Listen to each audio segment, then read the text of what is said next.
उस खुदा ने उस रब ने इन नौजवान लोगों को जिम्मेदारी दी है कि आपके हज को बेहतर बनाया जाए और हमें ईमानदारी से आपको बेहतर से बेहतरीन व्यवस्थाएं मिले। इन चीजों के लिए काम किया है और मुझे पूरा विश्वास है, पूरा हमें ये हम मुतमईन है कि आपका ये जो सफर है बहुत अच्छा होगा।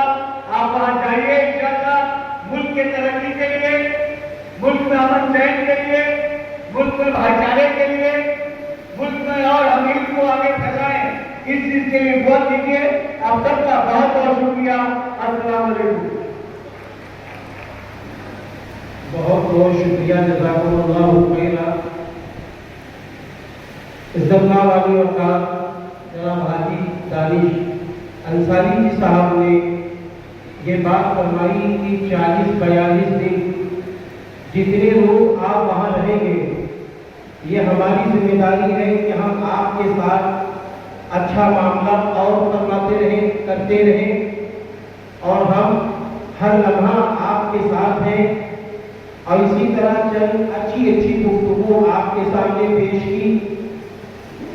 अब इसके बाद हमारे और आपके बीच में आदि मकाम माननीय मंत्री जी अल्पसंख्यक कल्याण उत्तर प्रदेश और सरकार राजभर जी साहब तशरीफ फरमा है। मैं आपको भी निवेदन करता हूँ कि आप भी तशरीफ लाए। ये अल्लाह के मेहमान आपकी स्पीच के मुंतज़िर।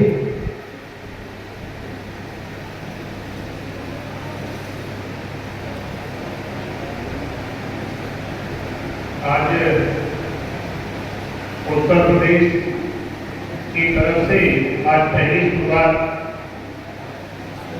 हज यात्रा की। ऐसे मौके पर मंच पर उपस्थित हमारे भाई